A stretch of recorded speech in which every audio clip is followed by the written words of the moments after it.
Hi friends, இன்னைக்கு வீடியோவில் வந்து நம்ம ஹேர் பேண்ட் எப்படி பண்ணுறது அப்படிங்கிறத பார்க்க போகிறோம். இதுக்கு நமக்கு தேவைப்படுறது எலாஸ்டிக்கு, அப்புறம் சேஃப்டி பின், கொஞ்சம் கிளாத்து இருந்தால் போதும். ட்ரெஸ்ஸுக்கு மேட்சிங்காக நம்ம நிறைய ஹேர் பேண்ட்ஸ் இந்த மாதிரி ரெடி பண்ணிடலாம். ஃபஸ்ட்டு வந்து நமக்கு துணி எவ்வளோத்துக்கு தேவைப்படுது அப்படிங்கிறத மெஷர் பண்ணிக்கலாம். கிளாத்தோட நீளம் ஃபஸ்ட்டு எவ்வளோ வேணும்னு பார்த்தோம்னா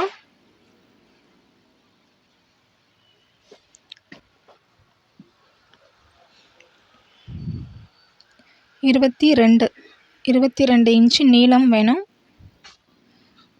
வீடியோவாக பார்க்காம நீங்கள் இதை எதுலையாவது நோட் பண்ணிக்கோங்க. ஒரு நோட்டை இதுக்குன்னு தனியாக ஒரு நோட் போட்டு அதில் நோட் பண்ணி வச்சுக்கிட்டிங்கன்னா உங்களுக்கு ரொம்ப யூஸ்ஃபுல்லாக இருக்கும்.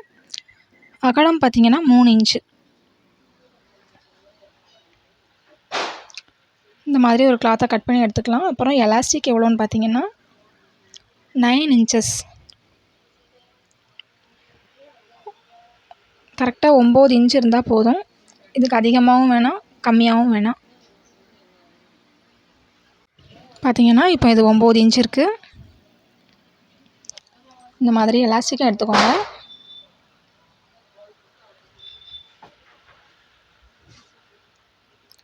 இதை என்ன பண்ணலாம் அப்படின்னு பார்த்தீங்கன்னா, ஃபஸ்ட்டு இது வந்து நல்ல பக்கம், இதை அப்படியே திருப்பி எடுத்துக்கோங்க. இது வந்து கெட்ட பக்கம், ராங் சைடு. சரிங்களா? ராங் சைடில் இந்த மாதிரி ஒரே ஒரு ஃபோல்டு கொடுத்து ஸ்டிச் பண்ணிக்கோங்க. ஆல்ரெடி நம்ம பார்த்த மாதிரி தான், ராங் சைடில் 2 முனையிலையுமே ஒரு ஃபோல்டு பண்ணி ஸ்டிச் பண்ணிக்கலாம். இந்த பக்கத்தில் ஸ்டிச் பண்ணுற மாதிரியே ஆப்போசிட் சைட்லேயும் ஒரு 1/4 இன்ச்சுக்கு நீங்கள் ஃபோல்டு பண்ணிங்கன்னா கூட போதும்.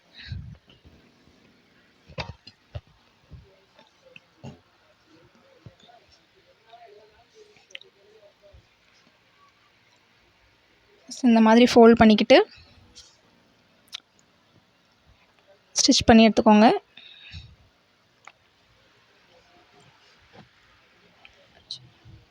எப்பவும் போல் ரிவர்ஸ் ஸ்டிச் கொடுத்துட்டு ஸ்டிச் பண்ணி எடுத்துக்கலாம்.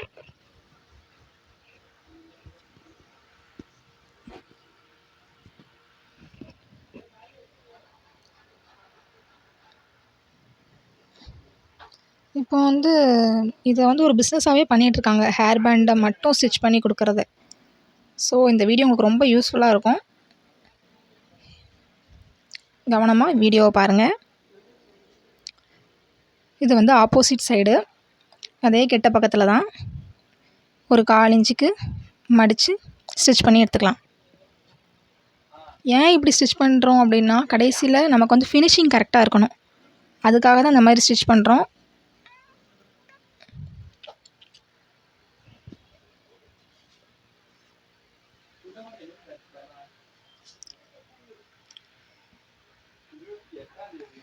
இப்போ வந்து பார்த்திங்கன்னா 2 பக்கமே நம்ம இந்த மாதிரி ஸ்டிச் பண்ணி எடுத்துக்கிட்டோம்.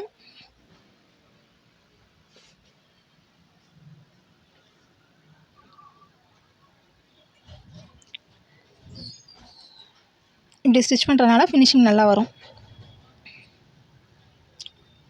நெக்ஸ்ட் இதுக்கப்புறம் என்ன பண்ணணும்னு பார்த்தீங்கன்னா, இந்த மாதிரி மடிச்சுக்கோங்க. துணியை ஃபுல்லாகவே மடிச்சுக்கலாம். மடிச்சுட்டு அப்படியே ஸ்டிச் பண்ணலான்னா பண்ணக்கூடாது. மடித்த உடனே நம்ம அந்த இதில் வந்து பின் பண்ணிக்கணும் ஃபுல்லாக. இப்போ 22 இன்ச்சு கிளாத் எடுத்துருக்கோம்னா 22 இன்ச்லேயுமே நம்ம வந்து கொஞ்சம் கேப் விட்டு விட்டு பின் வந்து குத்திக்கோங்க. அப்போனா தான் துணி விலகாமல் இருக்கும்.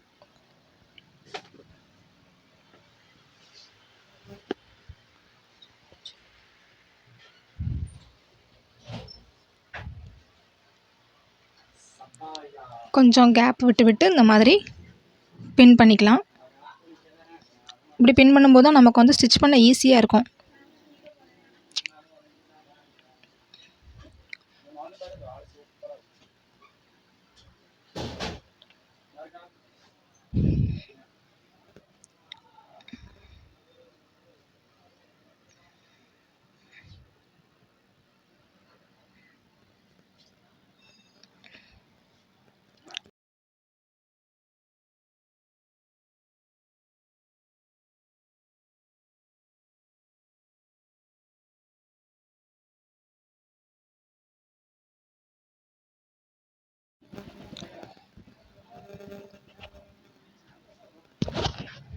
ஸோ ஃபுல்லாகவே நம்ம வந்து இப்போ பின் பண்ணிட்டோம்.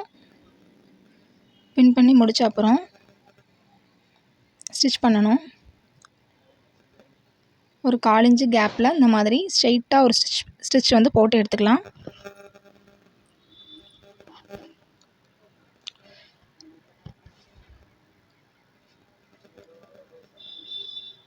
அந்த பின்னில் வந்து படாத மாதிரி தைச்சி எடுத்துக்கோங்க.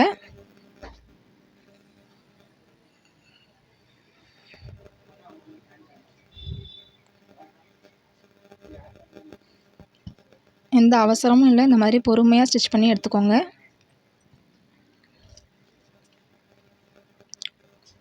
ஃபஸ்ட் டைம் தான் கொஞ்சம் டைம் எடுக்கும். அப்புறம் ரொம்ப ஈஸியாக ஸ்டிச் பண்ணி முடிச்சிடுவீங்க. இப்போ பின்ஸ் எல்லாத்தையுமே எடுத்துகிட்டு அதிலேயே நான் இன்னொரு ஸ்டிச் போட போகிறேன். அப்போ தான் நமக்கு நல்லா ஸ்ட்ராங்காக இருக்கும் தையல் பிரியாமல். ஸோ அதுக்கு பக்கத்துலேயே இன்னொரு ஸ்டிச்சும் போட்டு எடுத்துக்கிறேன்.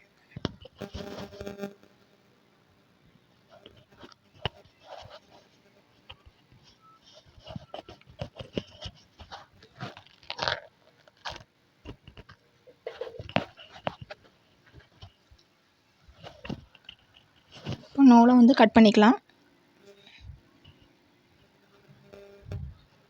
அப்புறம் இப்போ நெக்ஸ்ட் ஸ்டெப் என்னென்னு பார்த்தீங்கன்னா, இது கெட்ட பக்கத்தில் இருக்குது, அதாவது ராங் சைடில் இருக்குது. இதை வந்து ரைட் சைடுக்கு வந்து நம்ம திருப்ப போகிறோம்.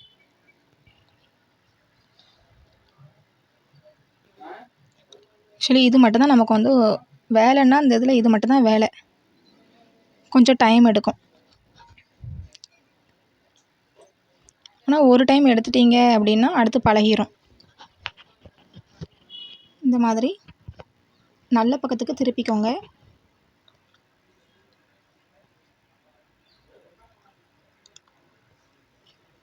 ட்ரை பண்ணுங்கள். ட்ரை பண்ணிவிட்டு டவுட் எதுவும் இருந்துச்சு அப்படின்னா வாட்ஸ்அப்பில் கேட்டுக்கோங்க. குரூப்பில் நீங்கள் இன்னும் ஜாயின் பண்ணலை அப்படின்னா டிஸ்கிரிப்ஷனில் லிங்க் இருக்குது, குரூப்பில் ஜாயின் பண்ணிக்கலாம்.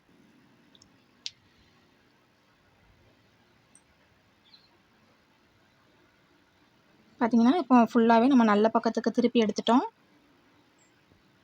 இது கெட்ட பக்கம், வெளியே வந்து நமக்கு இப்போ நல்ல பக்கம் கிடச்சிருக்கு.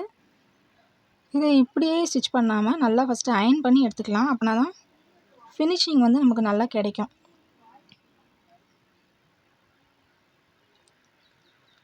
ஸோ நம்ம வந்து இப்போ அயர்ன் பண்ண போகிறோம்.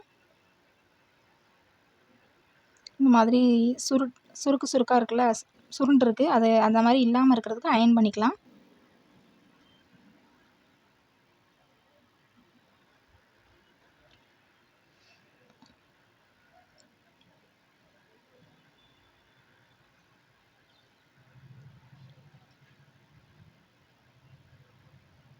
அயர்ன் பண்ணி எடுத்ததுக்கப்புறம் நீட்டாக இருக்கும்.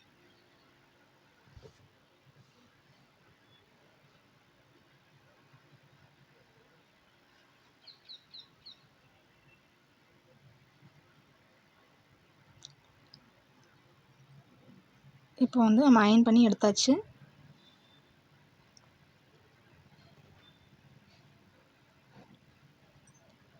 இப்போ வந்து நம்ம இதில் எலாஸ்டிக் வந்து இன்சர்ட் பண்ணிடலாம். ஃபஸ்ட்டு எலாஸ்டிக்கில் சேஃப்டி பின்னை வந்து நம்ம இந்த மாதிரி குத்தி எடுத்துக்கலாம்.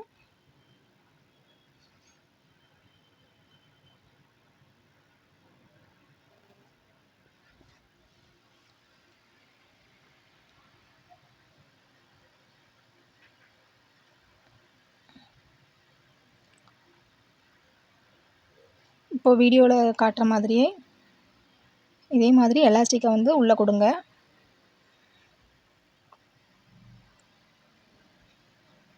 இந்த ஸ்டெப் ரொம்ப ஈஸியாக தான் இருக்கும். இதே மாதிரி ட்ரை பண்ணுங்கள்.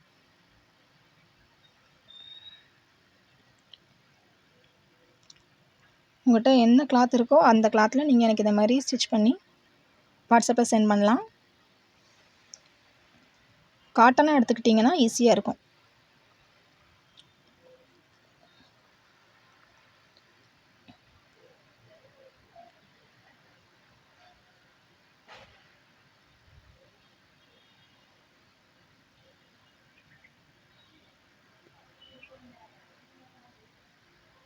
ஒரு 2 சைட்லையுமே நம்ம வந்து எலாஸ்டிக்கை வெளியே எடுத்துக்கலாம்.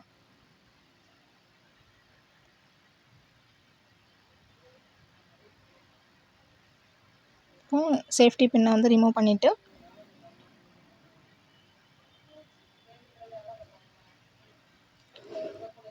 இந்த எலாஸ்டிக்கில் வந்து நம்ம இப்போ ஒரு நாட் போட்டுக்கலாம்.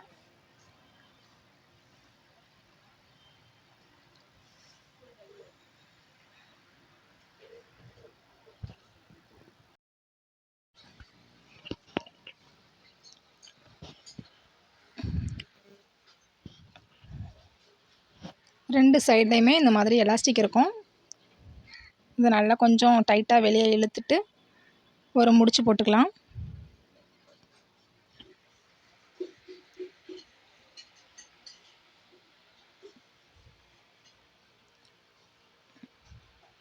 இந்த மாதிரி டைட்டாக முடிச்சு போட்டு எடுத்துக்கோங்க. இப்போ வந்து இது வெளியே தெரியாத மாதிரி ஏதாவது ஒரு பக்கத்துக்குள்ளே இதை வந்து இன்சர்ட் பண்ணிடுங்க.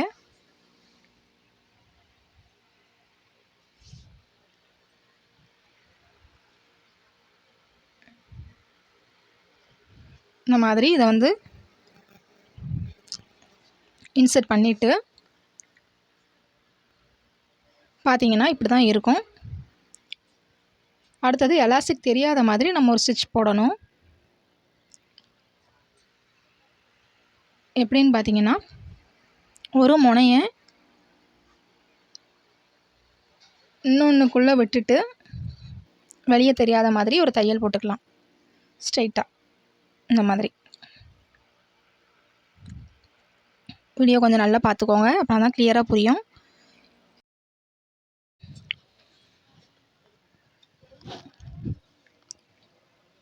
ஃபைனலாக இந்த மாதிரி ஒரு ஸ்டிச் போட்டு எடுத்துக்கலாம்.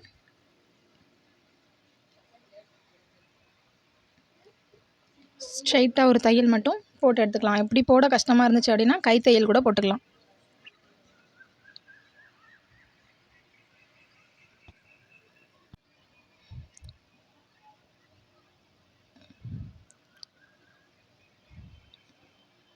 அவ்வளோதான், பேண்ட் வந்து ரெடி ஆயிடுச்சு.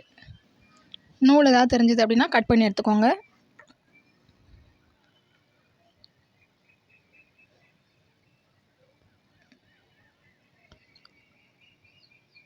ஃபைனலாக எலாஸ்டிக் இந்த மாதிரி நல்லா இழுத்து விட்டுக்கோங்க. கம்ப்ளீட் ஆயிடுச்சு.